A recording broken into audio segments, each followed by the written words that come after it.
नमस्कार, मैं हूं शम्स ताहिर खान और आप देख रहे हैं वारदात। 24 साल की एमबीए स्टूडेंट बबीता पांडे का 41 दिन बाद भी कोई सुराग नहीं मिला है। बबीता को तलाश करने की तमाम कोशिशें नाकाम होने के बाद पुलिस ने भी सर्च ऑपरेशन रोक दिया है, खासकर उस जगह पर जहां से बबीता 29 मई को गायब हुई थी। अब पुलिस ने बबीता की तलाश का दायरा बदलकर उसे ऋषिकेश, हरिद्वार और नैनीताल में ढूंढने की कोशिश शुरू की है।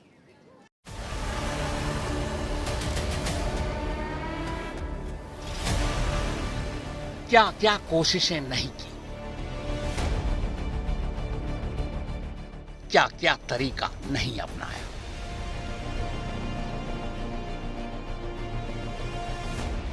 कैसे कैसे और कहां कहां नहीं ढूंढा, किन किन चीजों से नहीं ढूंढा। पूरे महीने भर झील, नदी, पहाड़, जंगल, बस्ती सब छान मारा, पर कोई फायदा नहीं।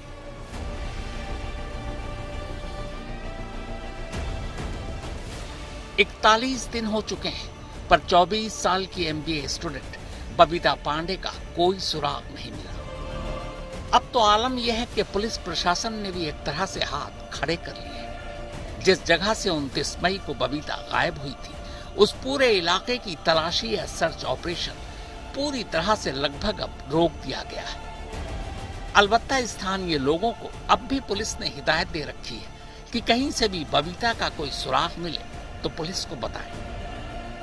बबीता को ढूंढने की एक आखिरी कोशिश के तहत पुलिस प्रशासन ने दयारा बुग्याल की उस झील को भी पूरी तरह सुखा दिया, जिस झील में बबीता के डूबने का अंदेशा था। लेकिन उस खाली झील से भी बबीता के बारे में कोई सुराग नहीं मिला।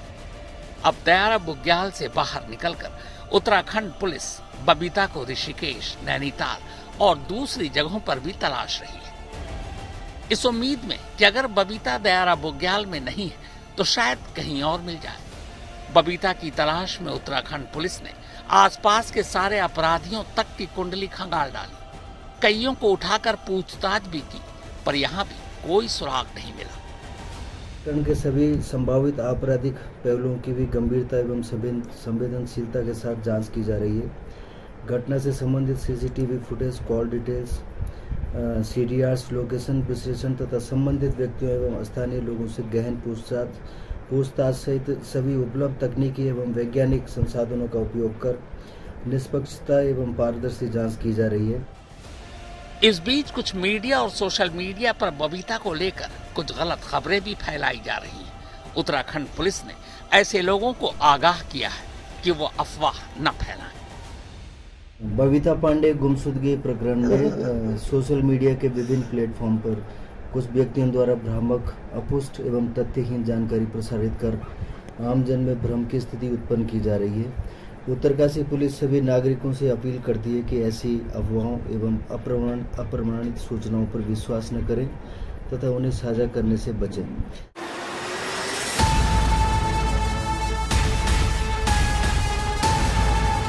उत्तराखंड की राजधानी देहरादून से 144 किलोमीटर दूर ये है दयारा बुग्याल, ट्रैकिंग के दीवानों की पसंदीदा जगहों में से एक।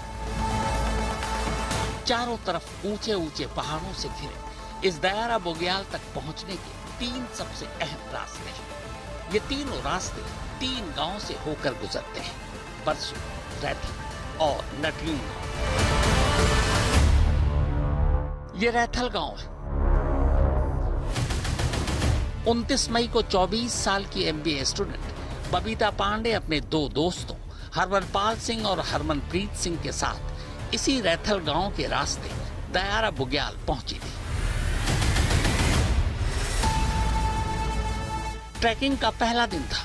रात होने से पहले तीनों एक टेंट में रुके, लेकिन 12:30 बजे के बाद बबीता अचानक गायब हो गई। ऐसा गायब हुई कि उसका कोई सुराग नहीं मिला। अगर बबीता गायब हो गई है तो गुम होने के सुराग क्यों नहीं मिल रहे? अगर बबीता को किडनैप किया गया है तो किडनैपिंग के सबूत क्यों नहीं मिल रहे? अगर बबीता को जानवर उठा ले गए तो जानवरों के उठाने के कोई निशान क्यों नहीं मिले? अगर बबीता का कत्ल कर दिया गया तो उसकी मौत के भी कोई सुराग और सबूत क्यों नहीं मिले? यानी न बबीता के जिंदा होने के सबूत मिले, न मुर्दा होने के। तो फिर सवाल है कि बबीता को पहाड़ खा गया या जंगल निगल गई? और बस यही वो चीज है जिसके बाद अब दबी जुबान में लोग बबीता की गुमशुदगी को परियों से जोड़ने लगे। कहने वाले कह रहे हैं कि बबीता अब कभी नहीं लौटेगी क्योंकि उसे परियां ले गई हैं। उत्तराखंड में रहने वाले लोग परियों का मतलब अच्छी तरह जानते हैं। ये बबीता के भाई हर्षित पांडे हैं।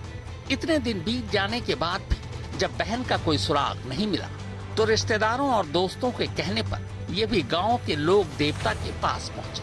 हर्षित ने आज तक को फोन पर बताया कि लोक देवता ने उन्हें यही बताया कि बबीता को परियां ले गई। बकौल हर्षित लोक देवता का कहना था कि जो लोग हल्ला गुल्ला मचाते हैं या अकेले होते हैं उन्हें परियां अपने साथ ले जाती हैं। पर क्या वाकई ये सच है? हमने इस सिलसिले में जब उत्तराखंड पुलिस से बात तो उनका कहना था कि कानून इन सब बातों को नहीं मानता, लेकिन यहाँ लोकल लोग परियों की कहानी को सच मानते हैं। बड़े बड़े बुजुर्ग जब हम ज्ञानसू में रहते थे तो कहते थे कि सब अंदर छुप जाओ क्योंकि ऊपर से परियों के रथ चल रहे हैं। और हम प्रत्यक्षदर्शी हैं, हमारे कानों में आवाज आती थी रथ चलने की और बिल्कुल घंटियों की आवाज आती थी जो कि 10 साल बाद भोजवासा में भी सुनाई देती थी और वो केवल गंगा स्नान के लिए आती थी। जो लोग जो अफवाहें फैला रहे हैं कि वहाँ पे परियां उन्हें ले गई है, आज तक कोई वहाँ पे कुछ इस प्रकार का कोई केस नहीं हुआ, क्योंकि जो वहाँ पे तो हमारे देवी देवता रहते हैं और हमारे स्वयं रक्षा करते हैं देवी देवता।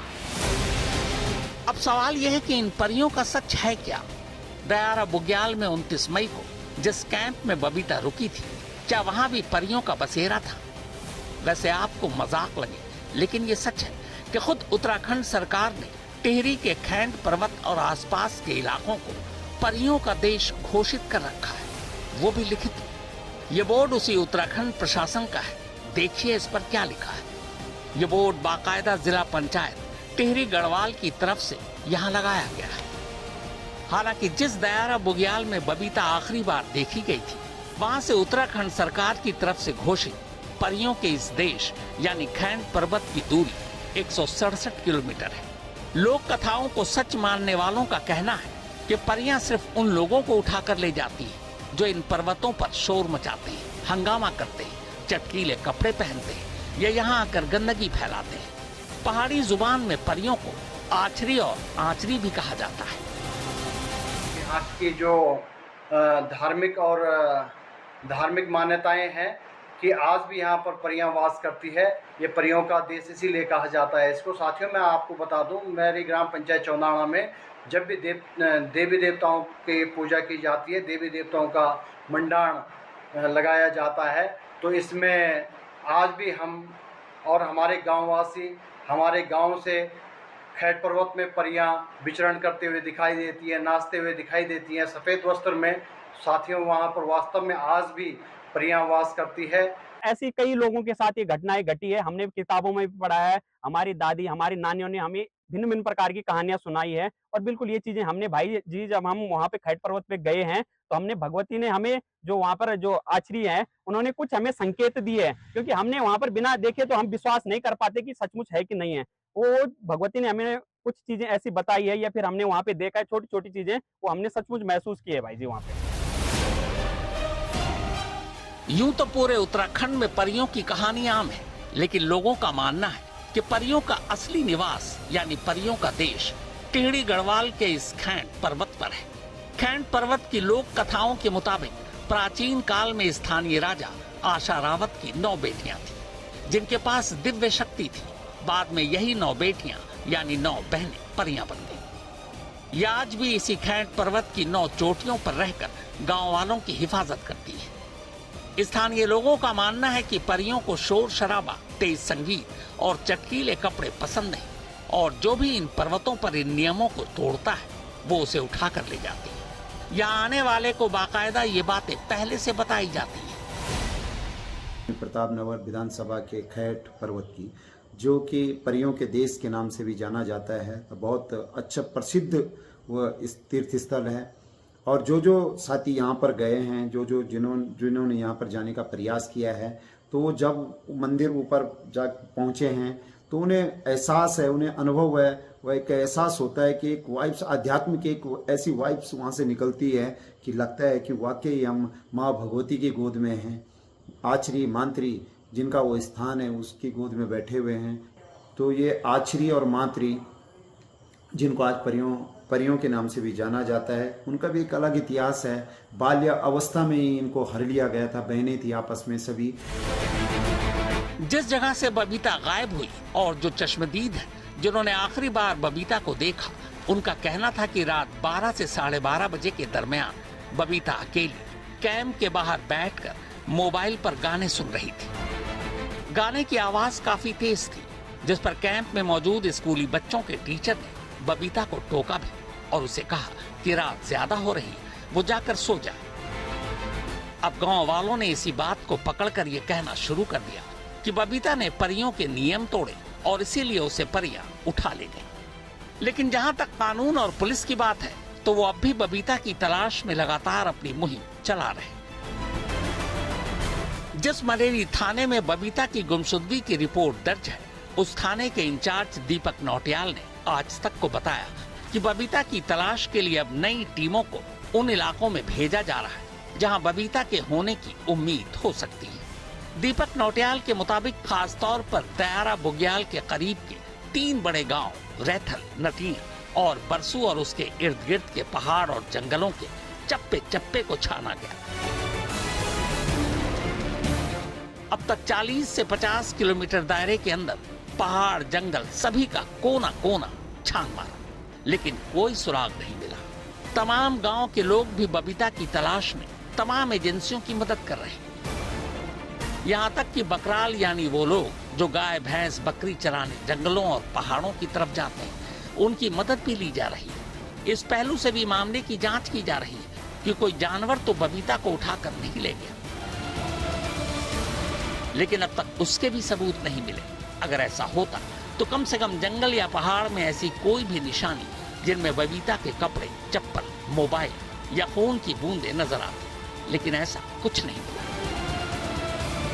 पहाड़ और जंगलों के अलावा पुलिस दयारा बुग्याल को जाने वाले तमाम रास्ते जहां जहां सीसीटीवी कैमरे लगे हैं, यानी बस्तियों, बाजारों, highway, lodge, guest house, hotel की भी पड़ताल कर रही है, ताकि पता लगाया जा सके कि बबीता खुद ही उस कैंप से निकलकर कहीं और तो नहीं चली गई। इन इलाकों के अलावा नैनीताल और उन दूसरी जगहों पर भी पुलिस की टीम बबीता को तलाश कर रही है, जहां उसके परिवार या दोस्त रहते हैं। लेकिन सैकड़ों सीसीटीवी खंगाल डालने के बाद भी बबीता किसी कैमरे में कैद नहीं हुई। जैसा कि सभी को पता है कि बबीता पांडे 29 तारीख को रात 11:30 बजे से जैसे रिपोर्टिंग हुई मिसिंग है, तो उसमें जितने भी हमारे एफर्ट्स थे, चाहे पुलिस हो, एनडीआरएफ हो, एसडीआरएफ हो, फॉरेस्ट की टीम, एनआईएम की टीम और जितनी भी यहाँ पे लोकल यहाँ पे आपदा प्रबंधन की टीम, तो जितने भी एफर्ट्स हो सकते थे सर्च के, तो हमने लगातार वो लगातार चलाया। और अभी भी जो है थाना स्तर पे और जनपद पुलिस स्तर पे वो लगातार जो है दयारा ट्रैक की और ऊपर गोई क्षेत्र जहाँ से मिसिंग हुई थी उसकी निगरानी हम लगातार कर रहे हैं। इधर से जो है जो हमारा इन्वेस्टिगेशन का जो दूसरा पार्ट है, चाहे वो मोबाइल सर्विलांस हो या सीसीटीवी फुटेज का अवलोकन हो, तो जितने भी दयारा रैथल से लेकर तेखला पुल और ये उत्तरकाशी तक के सारे भी हमारे जो सीसीटीवी अपने भी सरकारी भी और जो प्राइवेट भी लगे हुए, तो एक अलग से टीम जो है उनके वो अवलोकन के लिए लगी थी। अब तक बबीता का मोबाइल फोन भी बरामद नहीं किया जा सका है।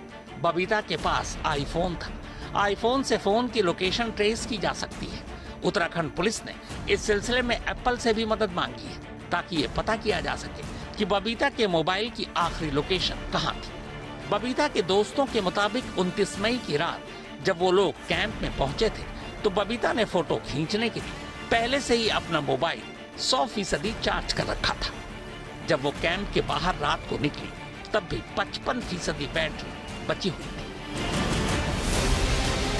पुलिस के मुताबिक बबीता के साथ ट्रैकिंग पर गए उसके दोनों दोस्तों से लगातार पूछताछ की गई और अभी भी की जा रही है, लेकिन उनसे भी ऐसा कोई सुराग या सबूत नहीं मिला जिससे शक हो कि बबीता की गुमशुदगी में इन दोनों के हाथ हैं। दोनों की बातों को कई बार क्रॉस चेक भी किया गया, पर उनकी हर बात सही साबित हुई। इसीलिए दोनों को अब तक गिरफ्तार भी नहीं किया गया है।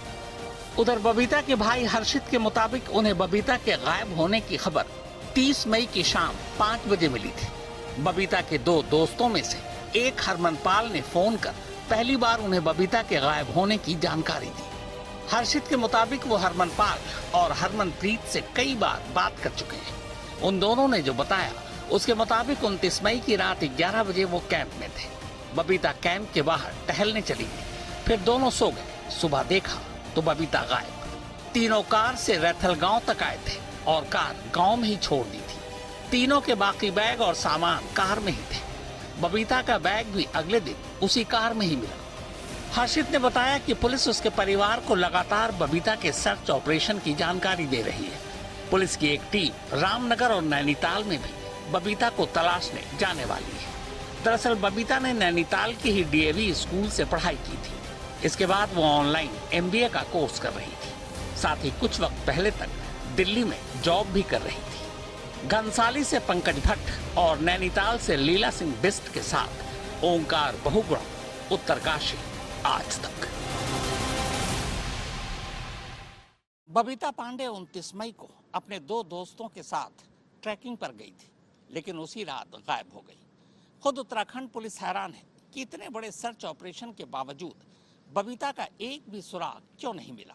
हालांकि इस दौरान लोकल पुलिस, अनगिनत टीमें और कई एजेंसियों को बबीता की तलाश में लगाया गया। उत्तराखंड की वादियों में बसा ये है ट्रैक दयारा बुग्याल। तकरीबन 21 किलोमीटर लंबे इस ट्रैक को नापने के लिए दुनिया भर के 20 पर्यटक हर साल उत्तराखंड के उत्तरकाशी जिले में पहुंचते हैं और इसे पूरा करने में तकरीबन 4 से 5 दिनों का वक्त लगता है। रामनगर की रहने वाली 24 साल की MBA स्टूडेंट बबीता पांडे ने भी अपने 2 दोस्तों के साथ इसी एडवेंचर की तलाश में उत्तरकाशी के इस दयारा बुग्याल ट्रैक तक पहुंची थी।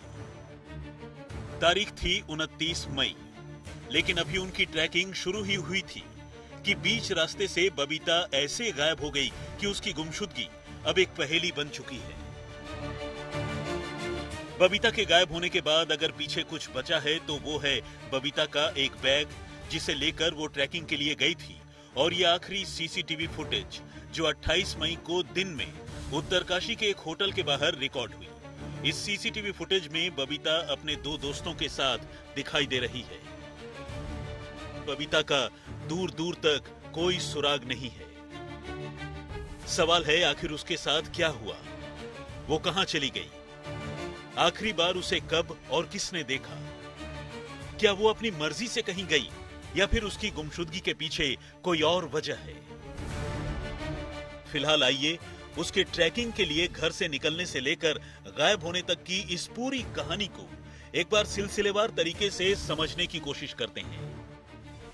बबीता 25 मई को उधम सिंह नगर से अपने 2 दोस्तों के साथ निकली थी। इसके बाद वो अलग अलग जगहों से घूमती हुई 28 मई को रैथल गांव पहुंची। ट्रैकिंग पर जाने से पहले बबीता ने घर वालों को बताया था कि वो अपनी कुछ फीमेल फ्रेंड्स के साथ ट्रैकिंग पर जा रही है। चूंकि बबीता पहले भी कई बार ट्रैकिंग पर जा चुकी थी, घर वालों ने उसकी इस ट्रिप पर कोई भी ऐतराज नहीं किया। मगर सच्चाई कुछ और थी। बबीता लड़कियों के साथ नहीं बल्कि 2 लड़कों के साथ ट्रैकिंग पर गई थी, और उसका सबूत उसकी गुमशुदगी के पहले के ये आखिरी CCTV फुटेज हैं। इनमें वो एक होटल के बाहर गाड़ी से उतरती हुई और कहीं जाती हुई नजर आ रही है। यहाँ बबीता के साथ 2 लड़के भी देखे जा सकते हैं।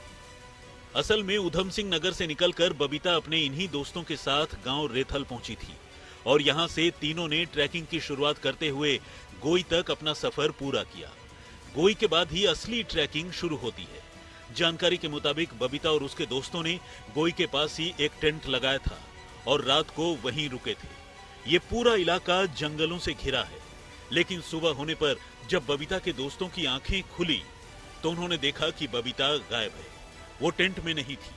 हालांकि बबीता का बैग टेंट में ही रखा था। बबीता को गायब देखकर पहले तो उसके दोस्त घबरा गए और फिर उन्होंने पुलिस को इसकी खबर दी। बबीता को आखिरी बार देखने वाले उसके दोस्तों ने पुलिस की पूछताछ में ये स्वीकार किया है कि उस रात वो दोनों टेंट लगाने के बाद शराब पीने लगे थे, जिसके बाद बबीता कुछ देर के लिए टेंट से बाहर निकल गई थी। चूंकि वो शराब के नशे में थे, इसलिए उनकी आंख लग गई और उन्हें बबीता का ख्याल ही नहीं रहा। लेकिन जब अगले दिन उनकी आंख खुली तो बबीता गायब मिली। बबीता सिर्फ एक चप्पल पहने हुए अपने मोबाइल फोन के साथ टेंट से बाहर निकली थी और गुम हो गई। पुलिस को बबीता की गुमशुदगी की जानकारी 30 मई की रात को मिली। चूंकि यह इलाका जंगली है और यहाँ जंगली जानवरों की भी मौजूदगी है, पुलिस ने लड़की को अपने तौर पर ढूंढने के साथ साथ उसकी गुमशुदगी के बारे में वन विभाग को भी सूचित किया और तलाशी अभियान में कई और महकमों की मदद ली। यहाँ तक कि पुलिस ने बबीता के पोस्टर वगैरह बनाकर भी आसपास के इलाकों में सर्कुलेट किया, ताकि अगर किसी को उसके बारे में पता हो तो वो पुलिस को बताएं। लेकिन पुलिस की इस कोशिश का भी कोई असरदार नतीजा अब तक सामने नहीं आया है। अब सवाल यह है कि आखिर बबीता की गुमशुदगी के पीछे क्या क्या संभावित वजहें हो सकती हैं। तो तफ्तीश में पुलिस उन सारी वजहों को एक्सप्लोर कर रही है।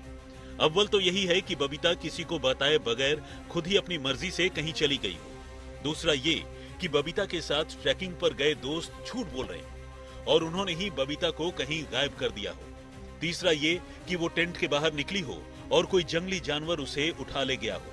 और चौथा ये कि वो या तो जंगलों में रास्ता भटक गई हो या फिर उसके साथ कोई और अनहोनी हुई हो। जिला प्रशासन ने गोई के पास मौजूद एक झील की गहराई को नापने का फैसला किया और इसके लिए खास तौर पर गोताखोरों की टीम बुलाई गई। वैसे भी अगर खुदा न खास्ते बबीता किसी जंगली जानवर का शिकार बनी होती तो फिर उसके कुछ न कुछ निशान अब तक की तलाशी में जरूर नजर आते। ऐसे में अब ये शक होने लगा है कि कहीं बबीता गलती से पानी में तो नहीं गिर गई। इसी के बाद लगभग 9 फीट गहरे इस झील को भी खंगाला गया, लेकिन बबीता का कोई सुराग नहीं मिला। अब जब बबीता की तलाश शुरू हुई तो पहले ही कदम पर शासन प्रशासन और खासकर उत्तरकाशी के पर्यटन विभाग की घोर लापरवाही और पर्यटन के नाम पर चल रही धंधेबाजी का खुलासा हो गया। असल में ट्रैकिंग के लिए जाने वाले हर पर्यटक के बारे में एक्सप्लोर उत्तरकाशी नाम की एक वेबसाइट में पहले से ही जानकारी दर्ज करवानी होती है, ताकि पर्यटन विभाग के पास हर सैलानी की खबर मौजूद रहे। लेकिन जब बबीता की गुमशुदगी के बाद पर्यटन विभाग ने अपने तौर पर उसका ब्यौरा खंगालना शुरू किया तो देखा कि बबीता और उसके नाम से तो उनके डॉक्यूमेंट्स में कोई एंट्री ही नहीं है और जो एंट्री हुई भी है वो फर्जी है। फिलहाल डॉक्यूमेंटेशन के नाम पर फर्जीवाड़ा करने वाले ट्रैवल एजेंसी का लाइसेंस पर्यटन विभाग ने सस्पेंड कर दिया है। लेकिन यह भी सच है कि इस फर्जीवाड़े के बाद एक लड़की गायब है और उसका कोई पता ठिकाना किसी के पास नहीं। फिलहाल बबीता के घर वाले इस उम्मीद में हैं कि आने वाले दिनों में बबीता का कोई पता चले और ये इंतजार खत्म हो। बबीता 2 भाइयों की इकलौती बहन है और घर वाले उसकी गुमशुदगी से सदमे में हैं। नैनीताल से लीला सिंह बिष्ट के साथ ओंकार बहुगुणा, उत्तरकाशी, आज तक। तो वारदात में फिलहाल इतना ही, मगर देश और दुनिया की बाकी खबरों के लिए आप देखते रहिए आज तक।